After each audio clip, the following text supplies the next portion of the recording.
Hello friend, नमस्कार। मैं दिनेश शर्मा। आज आपको मैं बुध की महादशा में शुक्र की अंतर्दशा के फलादेश बताना चाहूँगा। यदि किसी जातक की बुध की महादशा चल रही है और उसमें शुक्र का अंतर्दशा चल रही है तो क्या किस प्रकार के फलादेश होंगे। और ये सारा जो वीडियो है फलादेश है, फलादेश और शांति उपाय शास्त्रोक्त मतानुसार होंगे। एज इट मतलब शास्त्र ने जो कहा है वही आपको बताया जाएगा, एज इट इज़ यथारूप बताया जाएगा। कोई छेड़छाड़ नहीं, कोई परिवर्तन नहीं। बुध की महादशा 17 वर्ष की होती है और बुध में शुक्र की जो अंतर्दशा है वो 2 वर्ष 10 माह की होती है। ठीक है, आपका जो जन्म नक्षत्र है या चंद्रमा का नक्षत्र ही महादशा तय करता है, ये खास बात है। यदि आपकी बुध की महादशा चल रही है उसमें अंतर्दशा इस प्रकार की आती है, जैसे बुध आता, फिर केतु, शुक्र, सूर्य, चंद्र, मंगल, राहु, गुरु, शनि होती है। इस प्रकार से बुध की महादशा पूरी 17 वर्ष चलती है। तो फलादेश किस प्रकार के होंगे, जैसे आपकी बुध की महादशा चल रही है तो बुध में बुध, तो बुध से प्रेडिक्शन फलित आएगा। यदि बुध में केतु चल रहा है तो निश्चित रूप से केतु से आपको फलित बैठेंगे। बुध में शुक्र चल रहा है तो निश्चित रूप से शुक्र के आपके फलित होंगे, फिर सूर्य के आपके फलित होंगे। इसलिए कहा जाता है कि यदि बुध की महादशा चल रही है, यदि बुध आपका अच्छा हो तो पूरे 17 साल अच्छे रिजल्ट नहीं देगा। यदि बुध बहुत खराब है तो पूरे 17 साल खराब रिजल्ट नहीं देगा, क्योंकि बुध अकेला रिजल्ट देगा ही नहीं। अंतर्दशा जो चल रही है उसके आधार पर फलित होगा, प्रत्यंतर दशाओं में जो ग्रह चल रहे हैं उसके आधार पर फलित होगा। तो ये खास बात है जो आपको समझनी चाहिए। कई जातक बिल्कुल भयभीत हो जाते हैं कि बुध की महादशा मेरी चल रही है और बुध तो मेरा नीच का, तो बस परेशान होते रहते हैं। नहीं, कुछ आपका महीने 15 दिन या 2 महीने 3 महीने खराब हो सकता है, बाकी हमेशा खराब नहीं होगा। बुध और शुक्र की आपकी अंतर्दशा चल रही है तो प्रत्यंतर इस प्रकार होगा। बुध शुक्र में पहले शुक्र, फिर सूर्य, चंद्र, मंगल, राहु, गुरु, शनि, बुध, केतु, इस तरीके की चलता है। ठीक है, तो आपको इसमें कोई तनाव और टेंशन लेने वाली बात नहीं है। ग्रह अपनी दशा, महादशा, अंतर्दशा, प्रत्यंतरदशा, प्राणदशा, सूक्ष्म दशा और गोचर के दौरान फल देते हैं। कौन सा ग्रह कब फल देगा निर्धारण के लिए ज्योतिष के कुछ सिद्धांत सर्वमान्य है, जैसे ग्रह किस भाव में बैठा है, उस पर कौन से ग्रह की दृष्टि है, शुभ है या अशुभ है, नीच है या उच्च है, शत्रु मित्र राशि का विचार, गोचर, ग्रह की दशाएं, अस्त, खल है, विकल है, ग्रह युद्ध में हारा हुआ है या वक्री ग्रह है, अष्टक वर्ग की रेखा है, आदि आदि के आधार पर हम ग्रह के सिद्धांत तय किए जाते हैं। बुध की महादशा आपकी चल रही है, बुध अच्छा होगा तो अच्छे फल देगा, यदि बुरा होगा तो बुरे फल देगा। ठीक है, उसी तरीके से बुध में यदि हम शुक्र की बात कर रहे हैं तो शुक्र की प्लेसमेंट अच्छी होगी तो निश्चित रूप से अच्छे फल आएंगे, और शुक्र यदि बहुत बुरा है तो निश्चित रूप से अच्छे फल की उम्मीद नहीं करनी चाहिए। आपका जो जन्म का नक्षत्र उसी आधार पर विंशोत्तरी दशाएं तय होती है। जैसे आपका जन्म कृतिका नक्षत्र में होगा तो निश्चित रूप से आपको जन्म के समय से ही सूर्य की दशा मिलेगी, फिर चंद्र, फिर मंगल, फिर राहु, फिर गुरु, इस प्रकार की दशाएं चलती है। हो सकता है किसी जातक का जन्म अनुराधा नक्षत्र में हो तो उसको जन्म के साथ ही शनि की महादशा मिल जाती है, फिर उसकी बुध की, फिर केतु की, शुक्र की, ऐसी दशाएं चलती है। किसी जातक का धनिष्ठा नक्षत्र हो तो उसकी मंगल की दशाएं उसको जन्म के साथ मिलती है, फिर राहु, गुरु, शनि, बुध, केतु, ऐसा चलता है। ठीक है, तो ये आपकी जानकारी के लिए मैंने इतनी बात बताना जरूरी था, मैं बता दिया। अब चूंकि बुध की दशा चल रही है तो बुध के कारकत्व तो जानना बहुत जरूरी है, लेकिन बुध के कारकत्व मैंने पिछले वीडियो है जो मेरा बुध में बुध की अंतर्दशा, वो बुध की महादशा वाला जो मेरा वीडियो है वो देखेंगे तो उसमें बुध के कारकत्व मिल जाएंगे। यहाँ पे शुक्र के कारकत्व बताना बहुत जरूरी है। शुक्र वात, पित्त, कफ की अधिकता होती है, या किसी व्यक्ति की यौन क्रियाओं को नियंत्रित करता है। यदि अधिक पीड़ित हो तो अशुभ स्थान में हो तो यौन विकार से महसूस संबंधी रोग होते हैं। इसका अधिकार क्षेत्र चेहरा, दृष्टि, वीर, जन्नांग, मूत्र प्रणाली, असुगंधी इत्यादि पर है, ये आंत्र इत्यादि। ओके, इसका मुख्य रूप से ये जो है यौन क्रियाओं को संबंधित करता है। यौन जनित रोग होने की चांसेस ज़्यादा इसमें कहे गए हैं। यदि किसी जातक की बुध में शुक्र चल रहा है और ऐसी स्थिति में उसको कोई हेल्थ की प्रॉब्लम हो रही है या कोई भी प्रॉब्लम हो रही है तो मेरा निवेदन ये है कि आप सीधे डॉक्टर के पास चले जाएं तो ज़्यादा बेहतर होगा। इस प्रकार से गंडे, ताबीज और सुख, हीरा, मोती पहनोगे तो निश्चित रूप से हेल्थ को प्रॉब्लम होगी। डॉक्टर ही आपका उपाय करेगा और डॉक्टर ही आपको ठीक करेगा, ये ग्रह आपको ठीक ना करेंगे। आपसे निवेदन है यदि आप बीमार हैं तो डॉक्टर ही आपकी देवता, वहाँ जाके इलाज कराएं। इसके बाद आप कर्मकांड करते रहना जो कुछ करना करें, नहीं तो बड़ी प्रॉब्लम में आओगे। इस तरीके से कई लोगों की आजकल डेथ हो रही है, टीवी मेडिसिन देखते हैं और इलाज नहीं कराते, डेथ कर जाती है। ओके, तो अब शुक्र के कारकत्व को बता देते हैं कि जो सामान्य शुक्र के कारक होते हैं, यौवन, प्रौढ़ावस्था, नेत्र, शारीरिक आकार, नीले काले बाल, है ना, द्विज, मैथुन, प्रीता, गर्भ, राजसी प्रवृत्ति, वैश्य, यजुर्वेद, सौंदर्य, पारस्परिक प्रेम की आनंदमय बातें, विलक्षण अद्भुत काव्य, नृत्य, संगीत, आनंद, स्त्री पुरुष के हंसी मजाक का आनंद, वायलिन, बांसुरी आनंद, टहलना, सत्य बोलना, कलाओं में निपुण, जल क्रीड़ा, आनंददायक वाद्य यंत्र। ओके, और पति पत्नी का संबंध, दिन में जन्मे जातक, माँ का कारक भी होता है, श्वेत रंग, विवाह, खट्टा, नियंत्रण, रसिकपूर्ण खेलों की आसक्ति, श्वेत वस्त्रों की चाह, भारतीय नाट्य शास्त्र विशेषता, काव्य आदि की रचना, कविता का भी ये कारक होता है, आय, अच्छे वस्त्र, पुष्प, वाहन, चांदी, समस्त प्रकार के ऐश्वर्य, हाथी, घोड़ा, सभी ऐश्वर्य शुक्र से देखे जाते हैं। अब इसका सिद्धांत बता देते हैं। किसी जातक की यदि बुध में शुक्र की दशा चल रही तो ऐसा कुछ होगा। थ्योरी नंबर 1, बुध की दशा में शुक्र का अंतर हो तो शुक्र यदि लग्न से केंद्र भाव में हो, 11वें भाव में, 5वें भाव में, 9वें भाव में हो तो धर्मकार में प्रवृत्ति, मित्र और राजा के द्वारा अभिष्ट। अब राजा के द्वारा अभिष्ट मतलब राजा अब तो है नहीं, निश्चित रूप से जहां जॉब कर रहा प्रमोशन मिलेगा, प्रमोशन के चांसेस है, उसके बहुत पॉजिटिव होने के चांसेस है। खेती और सुख की प्राप्ति होती है, मतलब खेती मतलब निश्चित रूप से व्यापार बढ़ेगा, सुख की प्राप्ति और भी पॉजिटिव चीजें होंगी। यदि दशापति से केंद्र में हो तो 5, 9, 11 में हो तो राजधन और संपत्ति का लाभ, जलाशय का निर्माण, दान में कोई खर्च करेगा, दान धर्म तत्परता, व्यवसाय, विशेष धन धान्य लाभ होता है, सब पॉजिटिव बात कही गई है। देखिए यहाँ पे मिथुन लग्न की कुंडली उदाहरण से बता रहा हूँ। यदि आपका शुक्र केंद्र भाव में, ये केंद्र भाव कहलाते हैं, जहां मैंने ये कर्सर घुमा रहा हूँ, ये पहला भाव केंद्र है, चौथा भाव केंद्र है, 7वां भाव केंद्र है और 10वां भाव केंद्र है, और ये 5वां भाव मूल त्रिकोण है, और ये 9वां भाव मूल त्रिकोण है, और 11वां भाव।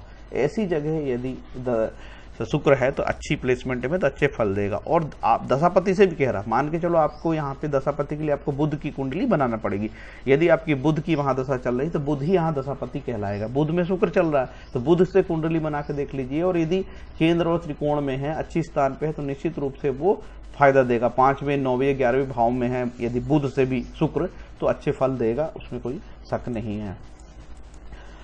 बुध शुक्र यदि दशापति से 6, 8, 12 में निर्मल हो तो अच्छे रिजल्ट नहीं देगा। क्या क्या बुरे देगा ये मैं नहीं बोलता, ठीक है, अच्छे रिजल्ट नहीं आएंगे। इस दशापति से आपको कुंडली बनाना पड़ेगा, आपको बुध से कुंडली बना के देखना पड़ेगा कि आपका शुक्र कहाँ गया है। मैंने मिथुन लग्न की कुंडली में लग्न में ही बुध को बैठा दिया हूँ। मान के चलो कि किसी जातक की मिथुन लग्न की कुंडली है और लग्न में ही बुध बैठा है, तो इस प्रकार से उदाहरण से बता रहा हूँ। आपकी कुंडली में बुध जो है हर राशि में जहां पे भी बुध बैठा होगा आपको बुध की कुंडली बनाना होगा। बुध के बना के देखना होगा कि यदि ये 6वां भाव कहलाता, पहला, दूसरा, तीसरा, चौथा, 5वां, ये 6वां, 7वां और ये 8वां, ठीक है, 9वां, 10वां, 11वां, 12वां, ये 12वां। यदि 6वें, 8वें और 12वें भाव में शुक्र गया हो बुध की दशापति से तो अच्छे रिजल्ट नहीं देता। ये शुक्र यदि द्वितीय, सप्तम में हो तो भी अच्छे रिजल्ट नहीं देता। देखिए यहाँ अपमृत्यु भय होता है। अपमृत्यु भय का हमेशा मृत्यु नहीं अर्थ लगाना चाहिए, संशोधित अर्थ इसके है, यहाँ पे आपको कष्ट होंगे, ठीक है। उसके शांति दुर्गा मंत्र जप करने से होता है। तो मैंने आपको बताया हूँ यदि बुध में शुक्र आपका चल रहा है तो आप या तो विष्णु सहस्त्र नाम का पाठ करें या दुर्गा जी के लिए आप उसके शुक्र के लिए आप दुर्गा सप्तशती का पाठ कर सकते हैं। तंत्रोक्त देवी सूक्तम होते हैं, गीता प्रेस की आप जो है दुर्गा सप्तशती खरीद लें। सबसे अच्छी दुर्गा सप्तशती है तो गीता प्रेस की ही है, उसको खरीदिए। 45 या 50 रुपए में आती है। उसमें दुर्गा सप्तशती का पाठ आप एक कर सकते हैं। वहां अर्गला, कीलक, कवच वो भी दिया, कोई एक पढ़ सकते हैं, जो कवच पढ़ सकते हैं, ठीक, उससे आपको कोई प्रॉब्लम नहीं होगा ना, क्योंकि जो आपका ये दुर्गा सप्तशती है बहुत बड़ी है। एक पार्ट भी नहीं पढ़ पाते लोगों के पास, टाइम नहीं है, रुचि भी नहीं है, तो सरल उपाय भी है। पीछे तंत्रोक्त देवी सूक्तम दिया हुआ, या देवी सर्वभूतेषु वाला, उससे भी बहुत आपको लाभ हो जाएगा। मेष लग्न की कुंडली में भी देखिए शुक्र यहाँ पे द्वितीयेश और सप्तमेश है तो बहुत अच्छा नहीं कहला जाता। मेष लग्न की कुंडली में भी शुक्र बहुत अच्छा नहीं कहलाता, क्योंकि डबल मारक है यहाँ का भी हिसाब से, ये द्वितीयेश होके मारक और सप्तमेश होके मारक है। मेष लग्न की कुंडली वाले को भी यदि उसकी बुध की महादशा चल रही है और शुक्र का अंतर चल रहा है तो उसको ऐसे समय में दुर्गा सप्तशती का पाठ करना चाहिए, तो उसको लाभ मिलेगा। शुक्र मीन राशि में 27 डिग्री में जो है उच्च का होता है, और उसकी कन्या नीच राशि कन्या 27 डिग्री में जो नीच का होता है। तुला राशि इसकी मूल त्रिकोण राशि है शुक्र के लिए। शुक्र का जो मित्र ग्रह है बुध और शुक्र है। शुक्र के समग्रह मंगल गुरु है, और शुक्र के जो शत्रु ग्रह है सूर्य और चंद्र। यदि शुक्र जो है सूर्य और चंद्र के साथ होगा तो उसके रिजल्ट में कमी आ जाती। हो सकता है आपकी कुंडली में शुक्र है तो अच्छी जगह, लेकिन वो सूर्य और चंद्र के साथ हो तो निश्चित रूप से उसके अच्छे गुणों में कमी आती है। यहाँ आपको ये बताना बहुत आवश्यक है कि बृहद पाराशरकत होरा शास्त्र में ये जरूर लिखा है कि ग्रह शांति के लिए आप संबंधित के शुक्र है तो शुक्र का मंत्र आपको पढ़ना होगा, ठीक है। ऐसे हर जगह लिखा, जो भी ग्रह दशाएं चल रही है, तो यदि आपकी बुध की चल रही है तो बुध की मंत्र पढ़िए, और शनि राहु की चल रही तो जो भी ग्रह की दशाएं चल रही मंत्र पढ़िए। इसके बाद ये भी लिखा है कि स्वर्ण का दान है, छाग, भैंस दान, बकरा दान, गाय दान, काली गौ का दान, कपिला गौ का दान, अश्वदान। अब आप लोग के पास घोड़ा है क्या, घोड़ा का दान करोगे? नहीं है। ये ज्योतिष 3000 पहले राजा महाराजाओं के लिए लिखी गई थी।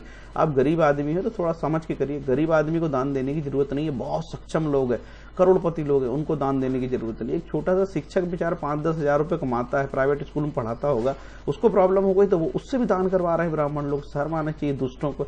वो 5-10 हजार रुपये आज के डेट में होता क्या है? गरीब आदमी को दान नहीं दीजिए। जिसकी सैलरी 50 हजार से अधिक है वो दान दे, ठीक है। जिसकी सैलरी 50 हजार से कम है उसको कोई दान के चक्कर में नहीं पड़ना चाहिए। होता क्या 50 हजार आज की डेट में? तो गरीब व्यक्ति दान बिल्कुल ना दे। वो ईश्वरी पाठ करे, जैसे दुर्गा सप्तशती का पाठ, रुद्र जब संस्कृत में होता, सब नहीं पढ़ सकते, जो पढ़ना पड़े। महामृत्युंजय का, जब कोई भी बहुत से बड़े संकट आ रहे हैं तो आपको महामृत्युंजय का मंत्र माला में कर लेना चाहिए। एक माला भी प्रतिदिन करेगा तो उसको सारे काम सफल हो जाएंगे। विष्णु सहस्त्र नाम, शिव सहस्त्र नाम, शिव की पूजा, ओम नमः शिवाय का जप, सूर्य आदित्य हृदय स्रोत बहुत अच्छी चीज है, इसका काम करें।